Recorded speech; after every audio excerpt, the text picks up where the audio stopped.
Hey everyone, welcome back to another episode of Y2K Sports Talk. Today we're going to be going over our biggest winners and losers of week 4, as well as always previewing our Thursday night game. This time it's 49ers and Rams, so let's get started.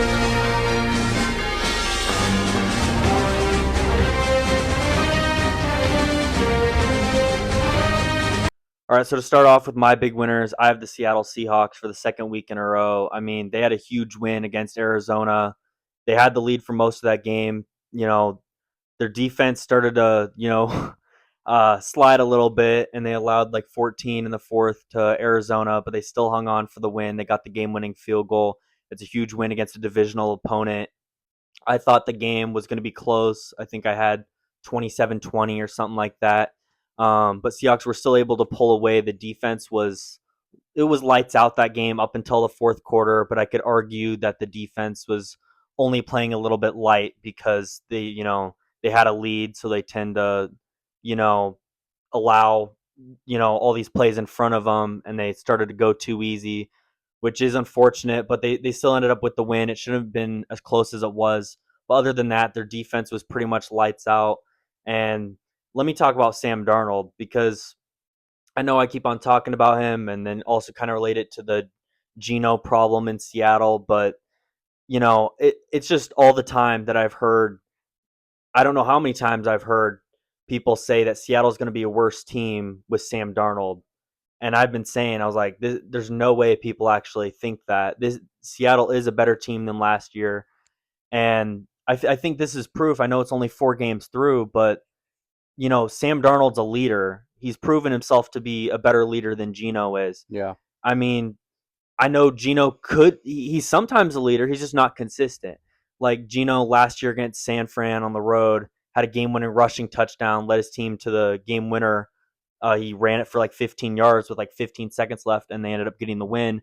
But I also remember a time where Geno threw a pick against Minnesota because he decided to throw into triple coverage to DK Metcalf, and it ended up Yep. getting intercepted, and the Seattle got screwed, and they ended up losing that game. So Geno has his highs and has his lows, and I know that's a thing in the past right now, but people need to quit hanging on to Geno and, Seattle is better with Geno, blah, blah, blah, blah, blah. No, it's the Sam Darnold era for at least right now. It's the Sam Darnold era. He's much better, much more consistent than Geno is. He doesn't force stuff down the field. He takes what he can get. You know, if Sam Darnold has 10 yards in front of him, he's going to go run for those 10 yards. If Geno has 10 yards in front of him, he's going to pause, stop, and force it downfield where someone's double coverage. And that's obviously not a quarterback that you want on your team. So I think the Sam Darnold era in Seattle is much better. Sam Darnold is second in PFF grade through week 4. So that should tell you something as well. He has 5 touchdowns, 2 picks, so nothing crazy special. But he's making the plays that need to be done. So that's a huge win for Seattle. Um, and yeah, he went 18 for 26, 242, and a touchdown that game. Um, and then Seattle's defense, like I said, they did allow 20 to Arizona, but heading into that week, they allowed the second least amount of points in the NFL, just behind Green Bay. They had allowed 47 heading into the Arizona game. And like I said, they allowed 20 against Arizona. That's not too bad, but overall, their defense is doing what they need to be done. The offense is doing what needs to be done, and they're 3-1 in a division where you need to have that type of record and that type of momentum. So good for them. They made Kyler Murray go 27 for 41, 200 yards, 2 touchdowns. They forced 2 picks on him. They Yep. got 6 sacks on him, and overall, they're just playing clean football as well. Because one other thing I saw was Seattle has 20 penalties this whole season, which is the second least. So they're playing clean football. So I have them as a big winner. Um, Next up, I have the Jaguars. I mean, I kept on sleeping on the Jaguars, but now looking at it and kind of, putting 100% focus and kind of pausing what I'm doing and looking at the Jaguars team, I have been sleeping on them. They're 3-1 right now. They just beat an undefeated Niners team, and I feel like Liam Cohen is clearly turning it around for the Jags, and not really anyone's talking about it either. Maybe that's why I kind of slept on him a little bit. I felt like no one was really talking about him, But I'm here saying I think the Jaguars are a serious team. They're at least portraying that right now. They don't show signs of being a fake team with some huge wins already.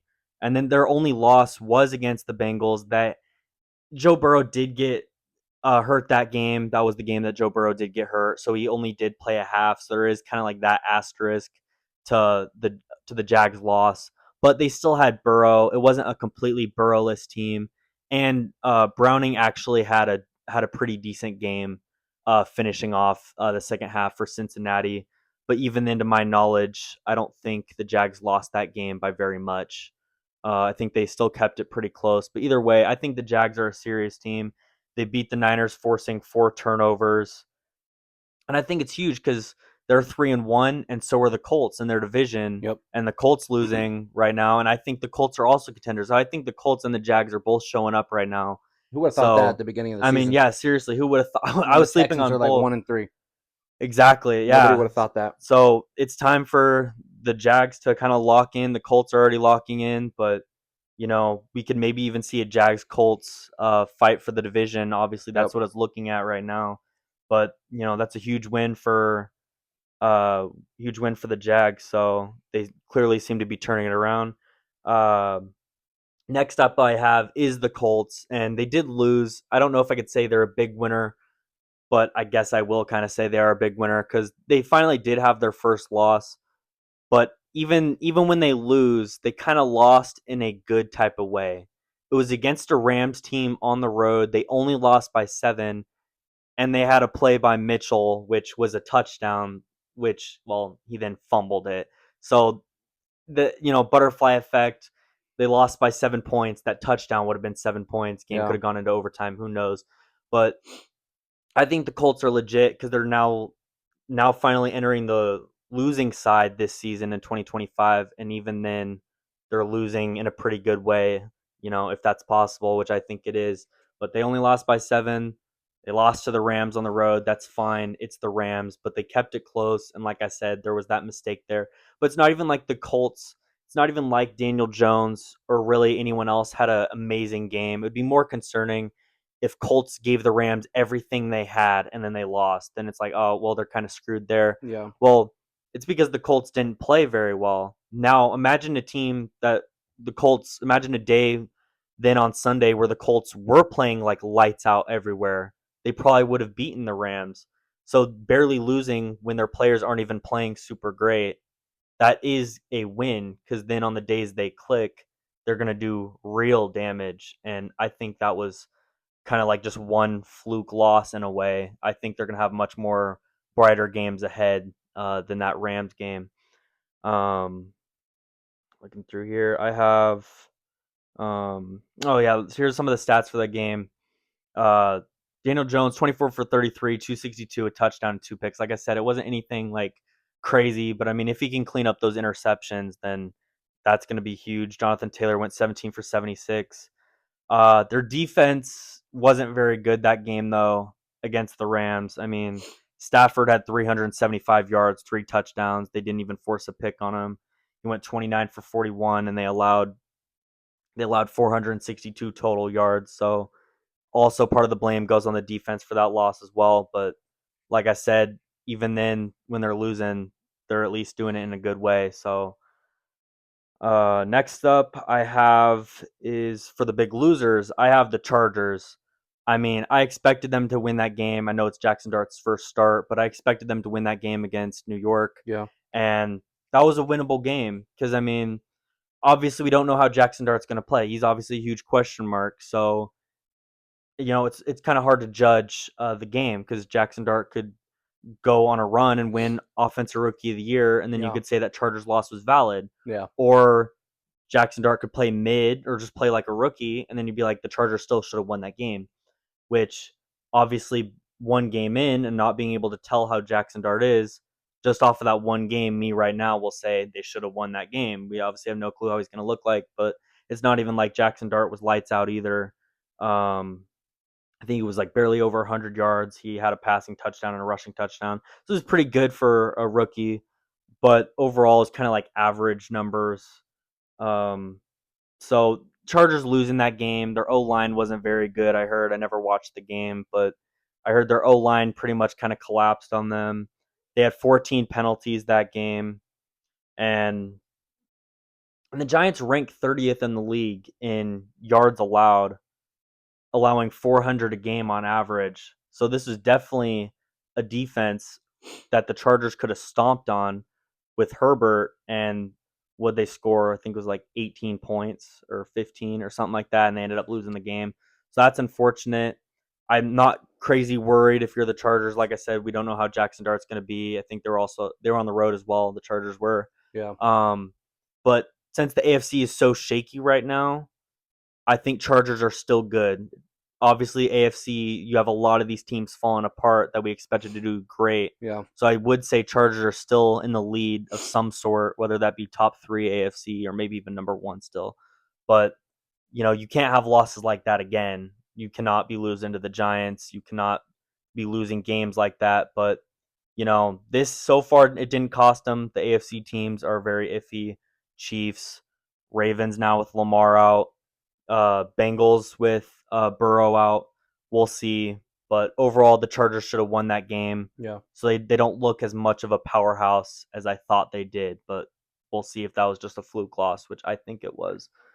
All right, so for my next big loser, I have the Titans. I mean, they're 0-4, and I think a couple weeks ago I had said the Dolphins were the worst team in the league, but now I might be replacing the Dolphins with the Titans right now. I mean, you could say Jets, you could say Saints, you could say Dolphins, and you could also say the Titans. But, you know, with the rookie quarterback, obviously we're not expecting the Titans to be super great, but I mean, now it's kind of getting to an embarrassing level. They're 0-4. It was the Texans defense this last Sunday, but they still put up 0 points. They only have 3 touchdowns in 4 games. They only have 3 touchdowns. They're not getting anything clicking. And, like I said, it's your rookie quarterback, but I mean, the Titans need to be playing better. This is, you can expect them to play bad, but this bad, like I said, it's kind of getting embarrassing. 3 touchdowns in 4 games, like I said. Um, they only have 51 points total in 4 games. And then here, let me read you some stats for the Titans. They're 31st in offensive total yards with 240 a game. They're 32nd in passing yards a game. They're 29th in rushing yards a game. They're 32nd in points per game with 12.8. They're 32nd in third down percentage at Jeez. 27.8. They're 25th on the defensive side in total yards allowed, allowing nearly 400. They're 22nd in passing yards defensively with 227, and then they're 28th defensively, allowing 141 rushing yards a game, Jeez. as well as tied for 28th in defensive points allowed with 30. So their offense, their defense, I could blame the coaching. I don't even know where to go right now. I think I'm just going to blame the coaching staff. That's at least what it looks like, Yeah. because your offense and your defense not clicking, it's crazy. I mean, I really don't know what else to say except Titans are a big loser. They're looking like the worst team in the league, and I didn't expect them to do good, but them being this bad is a shock to me, and that's unfortunate. So they are a big loser because they seem to be getting worse and worse as the season goes on. So, but props to Cam Ward for at least admitting his team needs to fix things and get things all ready and fired up, Yeah, for sure. and kind of taking the blame and responsibility and kind of saying what's true, whether people want to admit it or not. He came out and said that, so at least he understands the problem, and hopefully that tells everything about the Titans, the owner, the GM, everyone, that they need to make some changes and get things complete and done to get them on the winning side. Um, Next big loser I have is Geno Smith. Like I said earlier, I think Geno Smith's very overrated. He was saying Seattle wasn't the right system for him. He never felt like he truly belonged. You know, he felt like the fans were pressuring him into being Russell Wilson's replacement, like playing exactly like Russell Wilson.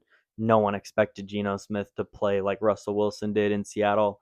But clearly, Geno Smith's best years were in Seattle, and he was saying it wasn't a fit for him.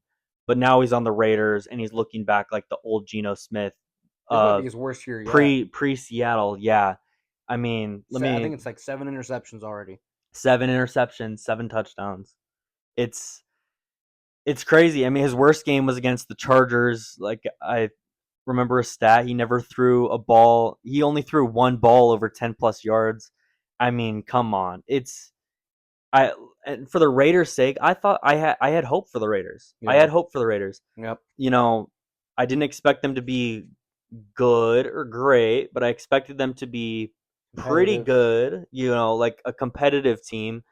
But I don't know if I can say that right now because I think I gave them too high of expectations, and that's unfortunate because I think they're obviously a talented team. I mean, Brock Bowers, Ashton Genty, you know, Jacoby Myers, but I mean, come on, and with the veteran quarterback, but that veteran quarterback is Geno Smith, and he's not looking very good. Yeah. And clearly, I don't know what the Raiders need to do. I think they need to, you know, sign someone and have them sit behind Geno because Geno clearly, obviously, ain't going to get you anywhere. I don't even think he's going to get you in the playoffs this year, which I thought he was going to get you to the playoffs or at least knocking on the door of the playoffs. But, you know, Geno's not the way. They need to go sign someone, they could get, like me and you had talked about, like Anthony Richardson possibly going to the Raiders. At least the Raiders securing their future. But right now, nothing really looks good for them. I mean, they do have 2 wins, but maybe they should just start going for a draft pick again. And I think they need to get rid of Geno or something, or keep him, but have someone sit behind him. They need to have some sort of plan. I mean, It's they could not trade for working out with Shador. Geno. They could trade for Shador. That would be pretty underrated. Um, but overall, Geno Smith's not doing very good, and I don't think the Raiders are going to make the playoffs because of him, and that's unfortunate because that's the expectations I had for them. Like I said, um, he had 3 interceptions last game, 2 touchdowns, and his two touchdowns were little dump offs to Ashton Genty, so it wasn't like anything crazy. And I think the Raiders also need to fix their O line too. I mean, Ashton Genty had a good game against Chicago, so huge props to him. I think he was like 21 for like 140, 150, and then he had the rushing touchdown and then the 2 receiving touchdowns. But I think they also need to get an O line too, because Genty ain't going to be putting up 21 for 160 every game. The Yeah. Chicago's run defense isn't very good at all. But I'm glad Genty still put up those stats. But I mean, if you're the Raiders, Geno's not your guy. That's what I'm saying. And then your O line also needs to get cleaned up as well. Obviously, if Genty's going to be your future, too, you got to get your O line figured out. Next up, I have the Ravens as my big loser. I mean, where do you go if you're the Ravens except for just hoping you can get wins and just waiting patiently for Lamar Jackson to come back as well as the rest of your defenders? Yeah. I didn't even write down any of the defenders who were hurt because honestly, there's such a huge list of them. It's not even probably worth it to go through all their injuries, except for me just to say they have injuries on defense. I'm not even going to go through them. Yep. But the Ravens, I mean, they're 1-3. Lamar left early with an injury. He's going to be gone for at least like 2 to 3 weeks. 2 to 3 weeks, and that's going to be unfortunate because without Lamar, your guys' next games, the Ravens, is the Texans and Rams, who have one of the best defenses out there. So, and that's going to be unfortunate because by the time you get Lamar back against the Texans and Rams, the Ravens are going to go 1-5. They're not going to win those games. Those are my predictions. Obviously, the Texans aren't doing very good, but their defense will stop a Cooper Rush offense. Yeah. Um, and then the Rams defense, and then just the complete powerhouse the Rams are right now. Puka, Stafford, obviously. The Ravens aren't going to win those games, so they're going to probably come back 1-5 with Lamar. And it's like, you're not totally screwed yet, but come on, you got to be clicking when Lamar comes back. But preferably, you got to be clicking when he's gone so you can set him up for success when all these guys come back. But there's Yeah. so many players injured on defense. I don't even know when they're going to get all these players back or not. All I know is Lamar's timetable. It's so hard to keep track of, but you know, the Ravens defense has got to find something. The Ravens offense has got to find something with Cooper Rush. With the AFC being very iffy, you know, this is the chance that the Ravens should, get some wins because right now you have the Chiefs and the Bengals down low, like I've always talked about. But I mean, I don't really know if they're really going to emerge from that. I feel like they're just going to be one of those teams that's already too far down in that pit, and it's going to be too high for them to get back up out of that hole. Um, Let me read some of the stats here and stuff. Um, but let me see. Yeah, I mean, with their defense has got to play better anyway. I mean, even when their defenders weren't hurt, they weren't even playing up to par like we thought they were. And they had the Lions and Chiefs cook them the last two games as well. So I don't even really know what to say for the Ravens. Pretty much, except they gotta somehow find wins with their practical whole defense out and Lamar out. But I don't think they're going to do that. Like I said, their next two games, Texans and Rams, I think they're going to fall into a 1-5 hole. And I mean, we'll see if that's too much for them to dig themselves out of. But overall, 1-5 is not a good spot you want to be in. So, the Ravens might be cooked for the season. So they're going to finish off my big losers. So getting into my big winners, I'm going to start it off with Dak Prescott. I mean, I might as well put George Pickens in there too. So this is going to be two of my winners. They both were just on fire against Green Bay, who everybody, including myself, thought it wasn't even going to be close. I thought Green Bay was just going to mop the floor with them. But George Pickens without CeeDee Lamb, Dak Prescott without CeeDee Lamb, both playing one of their best games ever and leading to a 40-40 tie. Like, they were just both on their A game. They didn't really have any mess ups or miscues. Pickens had like one drop early on, and I think Dak had maybe one bad throw that he overthrew a little bit on Tolbert like later in the game, but ended up making up with a big bomb catch to him. But it's just without those two, Cowboys don't even come close to a tie. The defense was still not good, which they will be one of my losers. But just those two specifically, they were on one. Javante with the whole offense, but specifically Dak and Pickens. And Pickens doing that good on a contract year is going to get him a contract. And Jerry already said basically, with Micah being gone, now the chances of re-signing, Pickens, let alone other people, the chances are way higher now. So shout out to both of them, and I think Pickens has already earned his contract, but he's going to continue to even add more cherries on the top of it all. Another winner I have is Jackson Dart. I mean, as a rookie for the Giants, with how their O line has looked, to come in and beat the Chargers, who are one of the best defenses in the NFL right now, specifically their secondary, to come and do that, to get a touchdown on through the air, through on the ground, no turnovers, is a pretty good thing to do. Like I said, against like what you're going against and who you're playing with. So shout out to him for making something out of nothing. And Probably get the Giants momentum back up, exactly. possibly. The morality is going to be way up. Everybody's going to be hyped. You couldn't ask for a better thing. A rookie coming in later in the season because the quarterback that was starting wasn't playing as well. And then you come in against a team you should get blown out by, and you win by putting up 2 total touchdowns and no interceptions. And most of the game, you were without Neighbors. So big shout out to him. I have two other big winners that I'm just going to combine them both because both rookie running backs, Amarian Hampton and Ashton Genty, have found their stride. They are finally clicking.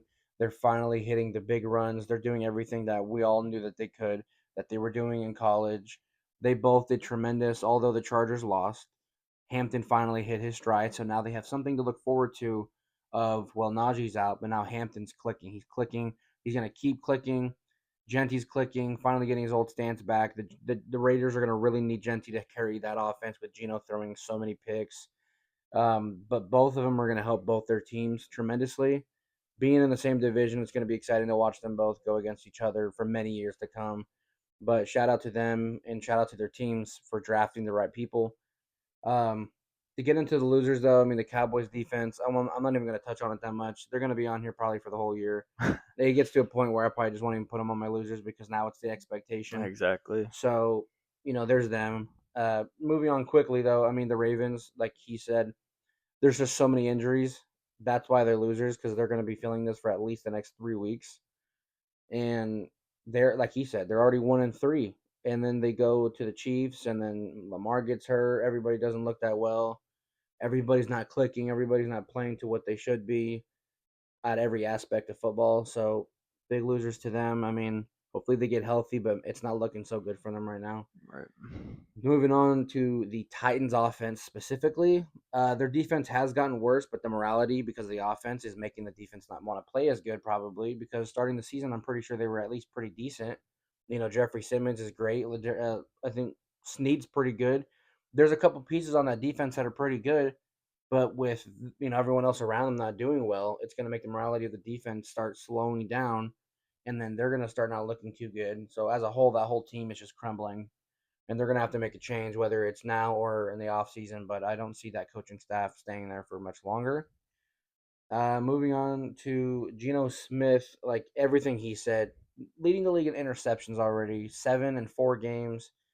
You're the sole reason why you've lost a couple of those games. Exactly. Genty having his best game easily, obviously, and you lose it because you wanted to throw multiple picks in the game, Oh, and that's what made it close. They should have beat the Bears, but look what happened, and then it came back and bit them that they got a field goal blocked. They shouldn't have even had it come down to that with how Genty was playing. 3 total touchdowns as a rookie. Like Genty continues to do this at somewhat similar pace, he will win Offensive Rookie of the Year, as everybody suspected. So big loser to him. He's hurting the team tremendously. The team should trade for a quarterback or something. I don't know. I mean, unless they're looking for the future, bad pick, get a good player, whatever they're thinking yeah. of. Their future's still bright though with Genty and Bowers. My last losers though, it's going to be the Chargers. They should have won that game. They should have. They shouldn't have been close. The Chargers are a really good team, but I'm not going to give them too much slack. I think this is one of those little fluke losses. You have no film on Jackson Dart, truly. He's coming in surprising you. They're obviously Right. the Giants had so much more to prove and had so much more will to want to win that I think that's what happened. It was a close game. I think it was like 3 to 4 points of a difference.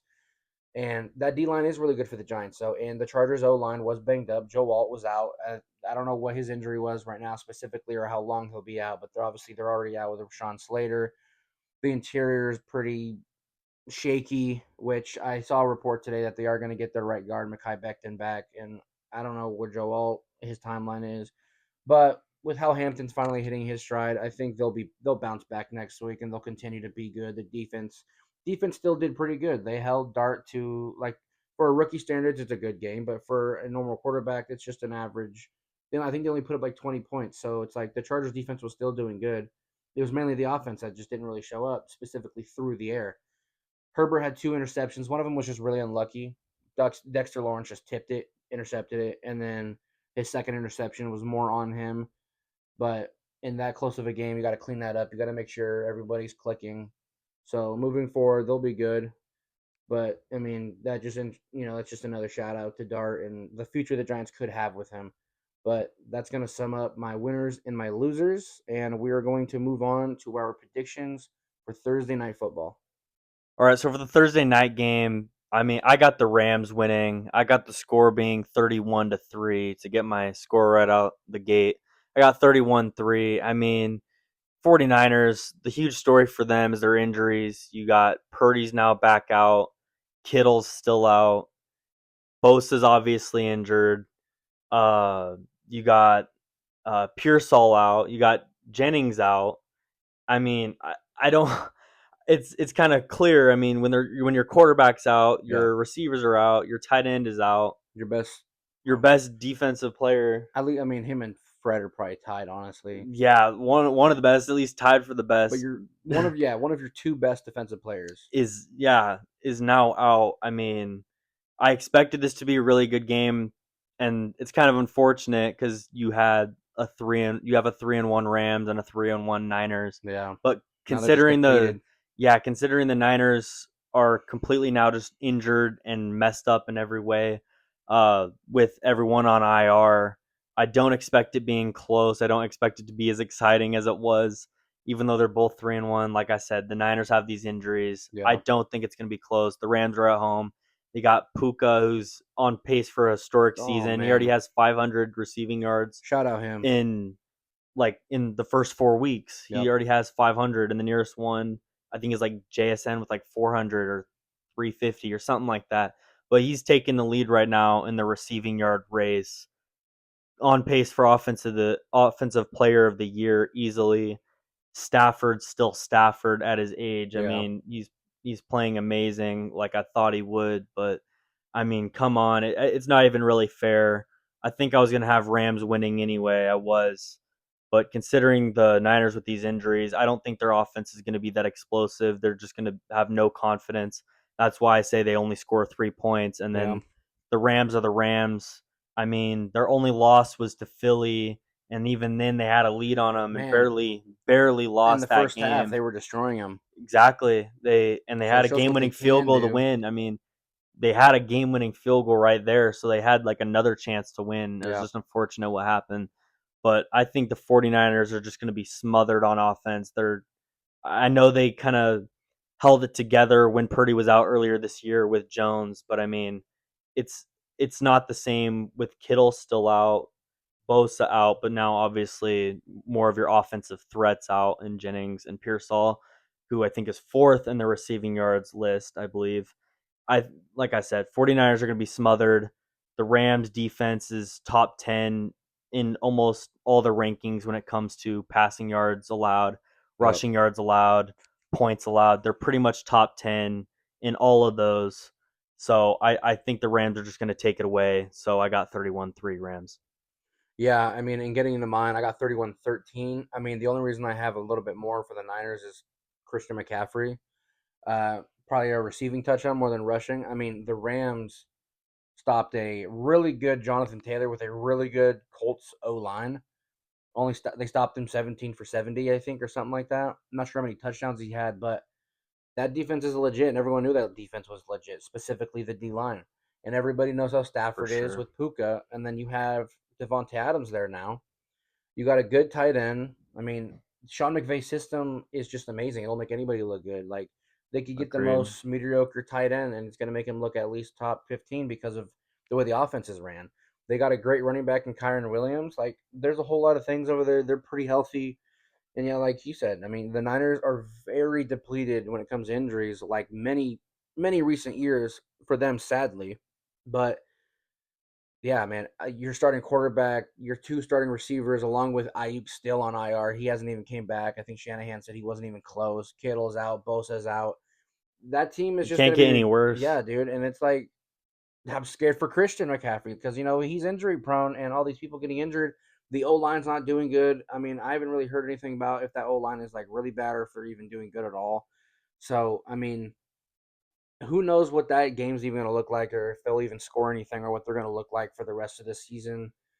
It makes you think, will the Niners start selling this like by the trade deadline if they're like really bad record wise? Because like Yeah, thankfully they're for gonna them, start shutting things down. yeah, because Maybe. it's like it gets to a point where they're gonna have to start getting new pieces. Kittle's getting older; he keeps getting hurt. McCaffrey keeps getting hurt. Right now, he's healthy, so hopefully, I pray that he stays healthy. Bosa keeps getting injured. He's very Yeah. good to where you're gonna want to keep him, but you might have to at least have a little thought in your head of maybe we get picks out of this dude. Like even though he just got hurt, the Cowboys need to get an edge rusher. I bet in the offseason if they don't like actually like fully get any type of moves, if they don't already fix their problem at DN by the offseason, you could ask them, what would you give me? You could get two of their first round picks that they just, the one they already had and the one they got from the Packers, or at least on like maybe a first and a second. But you could get even not even like from many different teams. I bet they'd be willing to throw you multiple really good premium picks for them. And the same thing with McCaffrey. You could probably get a like just because of his injury and his money, you could only trade for a fourth at best, but that's still a fourth. You could trade, who knows? I mean, I know you want to keep these players, but just the injuries keep rattling up, and you're gonna at some point you need to think, do I just try to keep these great players, but constantly have these up and down seasons because of injuries, or do you go, trade them, you get premium picks, and you go get people that can actually stay healthy because the injuries for the Niners have been a thing since I think like 2018, 2019, and it just keeps Yeah. going. Like they show what they can do when they stay healthy, but they've had more seasons riddled with injuries than they've had all healthy years, and that's not a good thing to have. It's not because it sucks because It shows they're not a bad team. It's not like they're losing because they're just bad. It's literally because they're getting unlucky. But it's the same players getting hurt. So it gets to a point, like I said, that they might need to start selling. If McCaffrey's healthy by the trade deadline, you got to consider that. You got to consider Kittle. I mean, with Kittle, he'd probably more likely want to retire a Niner than want to get traded somewhere. But I could see Bosa potentially getting traded because I know you'd get the most picks out of him. But it's just like the main person that stays healthy specifically is probably like Fred Warner, which I mean, thank God, he's the best linebacker in the league. But that's like one player that's consistent along with your other like 10-star players. So with that being said, I mean, like I said, 31-13. I don't expect them to make the playoffs this year specifically because of all these injuries. I mean, it's a good thing Yeah. they started 3-1, but after this Rams game, 3-2, and then it's just gonna start piling on, and it's gonna suck for them and their fan base. But that's just it's gonna happen when you keep on with those same players until you make that hard decision. That's just gonna be what it is. All right, thanks for watching, everybody. Please make sure you guys like and subscribe to our YouTube channel. Please make sure you share with everyone you know. Please also follow us on Instagram. That's Y2K Sports Talk. We have our week by week predictions over there, and please stay tuned for anything else that we may post on there. So please follow our Instagram. Please follow us on YouTube, and thanks for watching.